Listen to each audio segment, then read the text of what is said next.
Niekedy sa odpovede na tie najväčšie otázky života skrývajú na miestach, kde by sme ich hľadali asi ako posledné. Čo keby sa jedna z nich ukrývala v sci-fi filme o klonoch na mesiaci?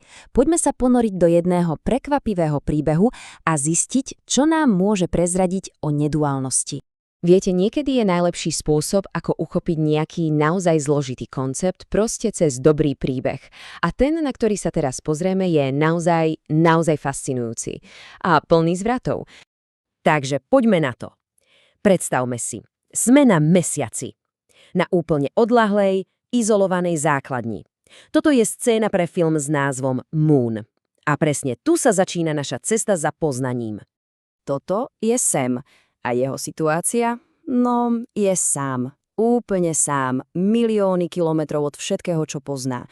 Odpočítava posledné dni svojho 5-ročného kontraktu a jediná vec, ktorá ho drží nad vodou, je sen o návrate domov k rodine. Tento príbeh, táto vidina návratu, to nie je len nejaký plán. To je doslova on. To je jeho identita. Lenže presne vtedy, keď sa zdá, že je všetko jasné a koniec je na dosah, bum, jeho realita sa totálne zosype. Pretože na tej základni nájde niekoho, kto vyzerá presne, ale presne ako on. A zrazu sa z príbehu o čakaní na návrat stáva poriadne znepokojivá záhada.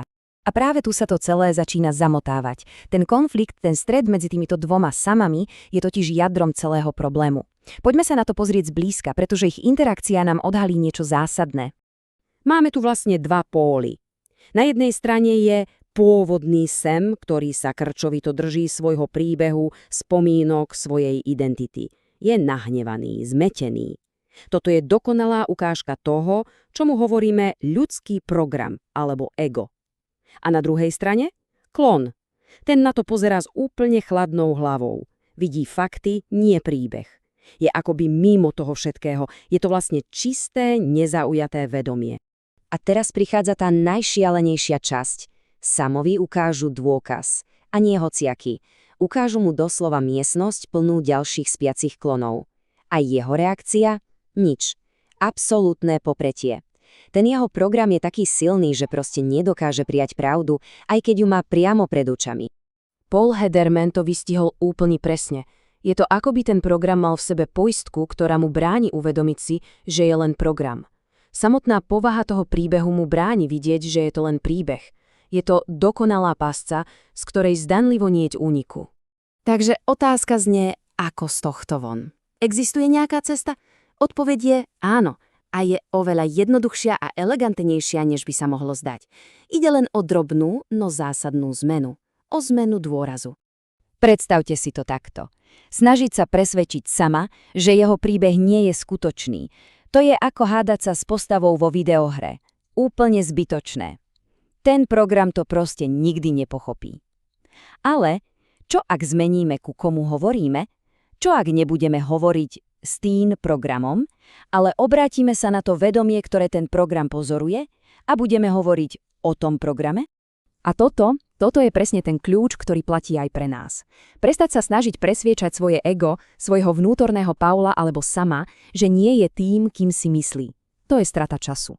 Skutočná zmena prichádza, keď sa obrátime na to tiché vedomie v pozadí a z jeho pohľadu sa len pozrieme, aha, pozri, čo ten náš program zase robí, aké má myšlienky, aké má strachy.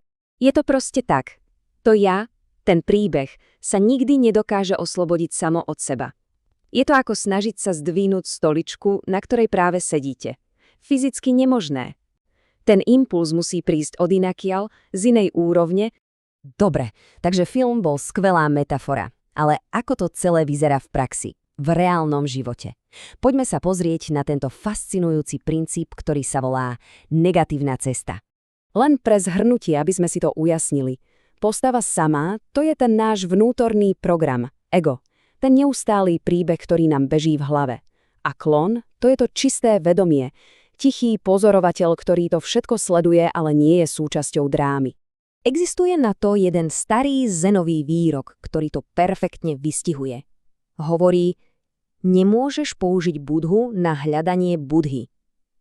Inými slovami, nemôžeš použiť mysel na to, aby si našiel niečo, čo je za myslou. Je to ten istý paradox. Ak je to vedomie už tu, ako ho chceš nájsť? To je ako keby sa oko snažilo pozrieť samo na seba. Proste to nejde. A preto sa tomu hovorí negatívna cesta. Lebo cieľom nie je nájsť nejakú definíciu toho, čím sme. Cieľom je postupne si uvedomovať, čím všetkým nie sme. Nie som táto myšlienka, nie som táto emócia, nie som tento príbeh.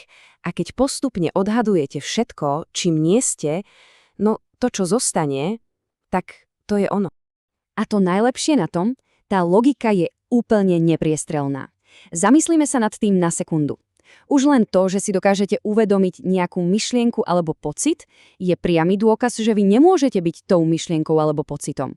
Veď predsa ten, kto pozoruje, nemôže byť zároveň tým, čo je pozorované. Je to tak jednoduché.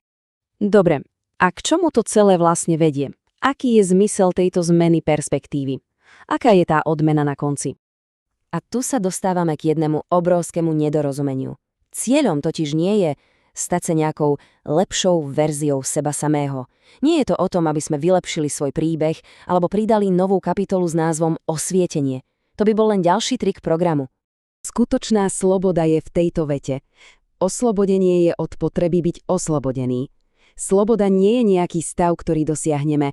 Sloboda je úľava od tej samotnej potreby niečo dosiahnuť. Je to koniec toho nekonečného, vyčerpávajúceho projektu s názvom Práca na sebe. Zmena sa nedieje tak, že sa aktívne snažíme zmeniť náš príbeh. Deje sa tak, že proste stratíme záujem o toho, kto ten príbeh rozpráva. Je to ako s nejakým nudným filmom. Najprv ho sledujete, analyzujete a potom si uvedomíte, že vás to vlastne vôbec nebaví. A tak sa vaša pozornosť prirodzene presunie niekam inam. Ten rozprávač v hlave stratí svoje publikum.